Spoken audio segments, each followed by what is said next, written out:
y'all.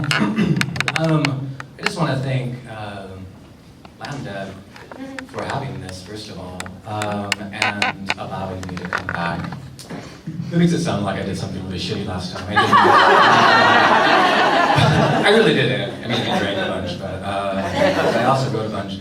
But to have this opportunity for 1 week to work on writing, and really just work on writing, is pretty amazing, and I have much gratitude for this. And also just meeting new people, new faces, different perspectives.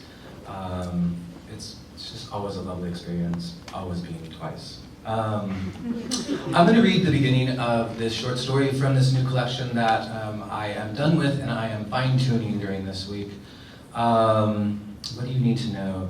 It comes in the middle of the book, of the collection, and all the stories are connected by one character. The collection is called Blue Hawaii. I am Irish Hawaiian, and I come from poor Hawaiian people. And the collection is trying to tell the story of maybe a different Hawaii than the one where you step off a plane and get a lei, and then go eat your heart out at a buffet, a luau, and then go home. So, this is called The Point of Indifference. The girls were born 10 minutes apart, and that small arc of time during which their mother kept control of her panting came to be the empty space between galaxies. The first was a soft brown thing smiling and cooing, and the second a purple-faced, gaseous fit of rage, crooked and uncomfortable. Their mother named the first Victoria after the last princess of Hawaii, and the latter Makani, a gale, a force of nature. They were raised in Kahala, an affluent part of Honolulu, and avoided the locals whom their mother found crass and bitter, a bitterness she thought had led so many to drink and to drugs.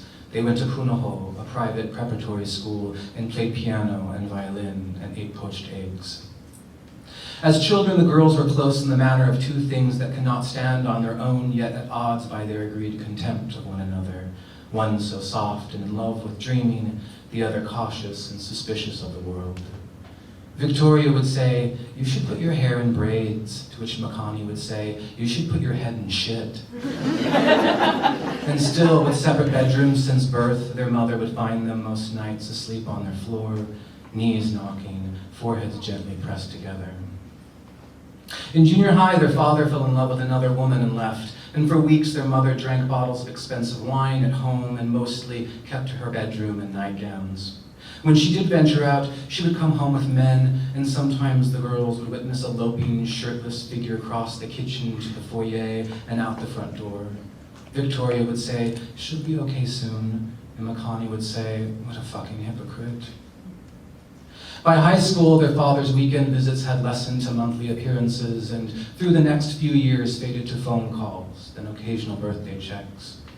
Meanwhile, their mother took extensive holidays, first to Tahiti and Samoa, then to Paris and Milan. But when she was home, she was back to her nightgowns and wine. She would rest on her gray leather sofa and thumb magazines, reading headlines, pausing to take in advertisements, each finished publication thrown to the dark wooden floor. She'd place her pointer finger in her mouth and stare out the East Bay window, Molokai somewhere in the distance. Victoria once asked, "What is she looking for?" To which Makani responded, as if she knows. During this time, the girls stayed at home, mostly together, sometimes apart. Then their father came back around the end of senior year, and they'd see him in the morning at the breakfast island, putting jam on a croissant or pouring a cup of coffee before quickly heading out the door. But that only lasted until summer, when he found another new woman, and their mother was gone to somewhere again, and it drew in a shadow, and it caused a shift. The girls saw danger in holding on to any one thing, any one person, and any one kind of love. "Maybe this is the summer of our rebirth," said Victoria. Makani rolled her eyes.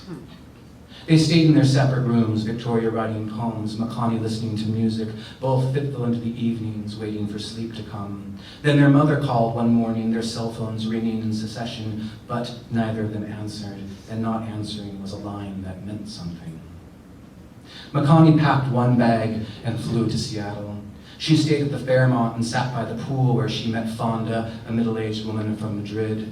When Makani woke next to her the first morning, she thought about her mother. She let Fonda hold her hand, and they ordered room service and drank champagne. On the fourth day, Fonda rose early and packed, kissed Makani on the lips, and called her sweet thing.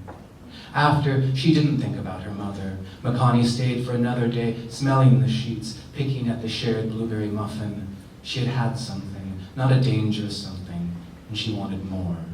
So she took a train to Portland. Victoria stayed, slowly pacing the empty house, much as her mother had done, though absent a bottle of wine.